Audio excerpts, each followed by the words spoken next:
देते हैं। इससे तो साफ यही पता चलता है कि जो 90,000 की वैकेंसी थी वो केवल 2019 का चुनाव को ध्यान में रख के किया गया था। और जो जिस तरह से आप इनके साथ खिलवाड़ कर रहे हैं, याद रखेंगे कि 24 में ये सब भी जाएंगे सब। और ये सरकार की अभी कोरोना है, वरना लड़के सड़क पे नहीं उतरे हैं। वरना अगर ऐसा ही हाल रहा ना तो हम गारंटी देते हैं कि लड़के सड़क पे उतर जाएंगे, और नहीं उतरे ना तो हम लोग उतार देंगे। यहाँ पे हम गारंटी कसम खाते हैं भारत माँ की। दोस्तों, आज का वीडियो सबसे अलग हटके है। देखिए, हम लोग हमेशा वीडियो बनाते रहते हैं, सरकार क्या अच्छा करती है, क्या गलत करती है, उस सारे चीजों के बारे में आपको हम बताते रहे हैं, पढ़ाई से रिलेटेड A to Z चीज बताते रहे। लेकिन आज जो अन्याय होते जा रहा है, अब ये बर्दाश्त के बाहर हो गया है। बर्दाश्त के बाहर इसलिए हो गया है कि अब पूरा शिक्षित समाज अब खड़ा हो गया। और जब कभी भी शिक्षित समाज खड़ा हुआ है तो इतिहास गवाह है, वो क्रांति की पहली दहलीज होती है, क्योंकि शिक्षित समाज को बेवकूफ बनाना आसान नहीं होता है। और रेलवे में जानबूझ के ऐसा कचरा अधिकारियों को भरा जाता है कि ये लोग जानबूझ के पेपर लीक करवा दे, और जो पैसा मिलेगा तो इन लोग अपनी फैमिली को ट्रिप लेके जाएंगे लोग स्विट्जरलैंड घुमाने के लिए, और बच्चों का भविष्य का बेड़ा गर्क करेंगे।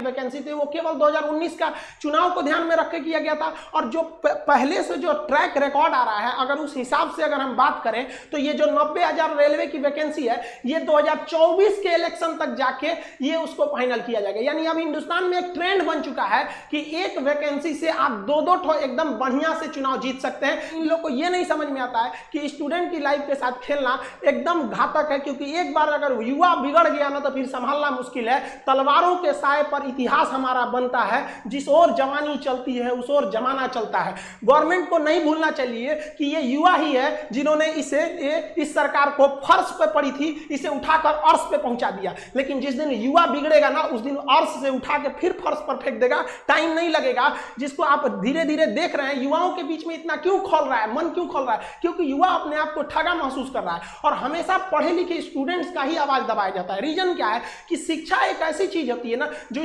आपके अंदर सवाल पूछने की क्षमता पैदा कर देती है। वो जानते हैं कि सोच रहा पढ़ लिख लेगा ना तो सवाल पूछने लगेगा। अगर नौकरी हो गई तो मेरे चुनाव की रैली में कौन जाएगा? एक पढ़ा लिखा इंसान, एक नौकरी करने वाला इंसान कभी नहीं जाता है रैली उली में। क्यों? क्योंकि वो यूट्यूब पे देख लेगा क्या भाषण है, ट्विटर पे देख लेगा। इसीलिए गवर्नमेंट चाहती है भाई साहब अनपढ़ रहो लोग, हमारी अलग अलग पार्टियां, 75 पार्टी हिंदुस्तान में, ससुरा 4000 से ज्यादा पार्टियां, उनका झंडा लेके ढोते रहो। स्टूडेंट को अंडरटेकिंग नहीं लेना चाहिए कि भाई ये कुछ नहीं कर पाएगा। ये भी भाई कुछ भी कर सकता है। जिस तरह से आप इनके साथ खिलवाड़ कर रहे हैं, याद रखेंगे कि 24 में ये सब भी जाएंगे सब। और हर स्टेट वालों को कहते हैं कि भाई देखिए, ये इलेक्शन का मुद्दा नहीं है, ना ही ये पॉलिटिशियन का मुद्दा है। मुद्दा ये है कि एसएससी, रेलवे, आईबीपीएस क्यों बर्बाद कर रही है।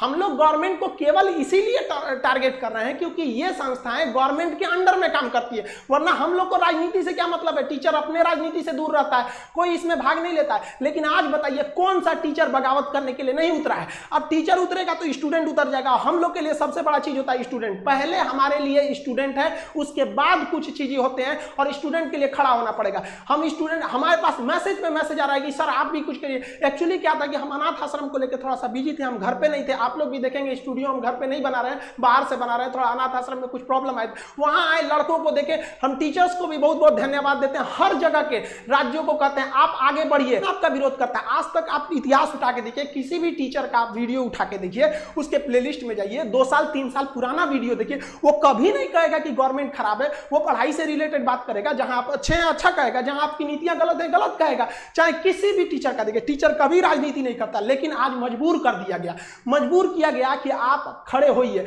और शुक्र मनाइए सरकार की अभी कोरोना है, वरना लड़के सड़क पे नहीं उतरे हैं। वरना अगर ऐसा ही हाल रहा ना तो हम गारंटी देते हैं कि लड़के सड़क पे उतर जाएंगे, और नहीं उतरे ना तो हम लोग उतार देंगे। यहाँ पे हम गारंटी कसम खाते हैं भारत माँ की। अगर नहीं सुधरा ना तो लड़कों को उतार दिया जाएगा सड़क पर। फिर दिल्ली में जगह नहीं बचेगी लड़कों को बैठाने के लिए। दिल्ली का क्षेत्रफल उतना नहीं है जितना भारत के युवाओं हैं, उतना भर जाएंगे ना, फिर जगह नहीं बचेगी। फिर एक क्रांति आ जाएगी यहाँ पर, जिसे इतिहास में लिखा जाएगा कि एक ऐसी क्रांति थी जो भारत के युवाओं ने अपने भविष्य के लिए लिखा था। मत खेलिए, मत ललकारिए युवाओं को, वरना ये एक दिन युवा उत्पाद ये इसका सर घुमा ना तो ये अपनी हद नहीं देखता है, दुश्मन का सरहद पार कर देता है यहाँ पर। इसको प्लीज हम हाथ जोड़ के कहते हैं, इसको जल्दी से जल्दी निपटारा कीजिए। ऐसे समझ, ये एकदम ज्वलंत मुद्दा है। लड़का कहाँ जाएगा? और कोरोना के बीच में तो सबके मन में एक भावना पैदा कर दिया है कि कोरोना जैसे आपातकाल में एक घर में एक सरकारी नौकरी का होना जरूरी था।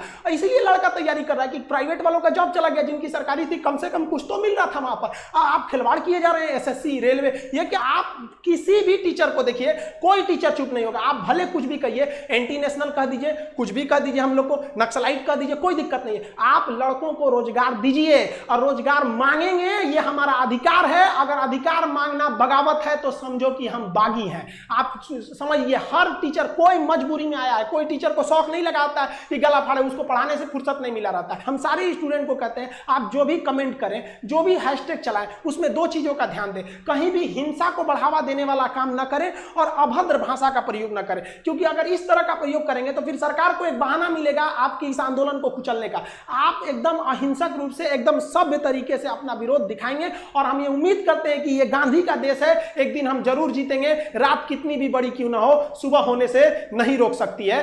सफलता एक दिन में भले ना मिले, लेकिन एक दिन तो जरूर मिलेगी और ये विद्यार्थी अपना इतिहास अपनी हाथों से लिखेंगे। ये वादा है, अगर विद्यार्थी एक साथ जुटे तो सरकार को झुकना ही पड़ेगा।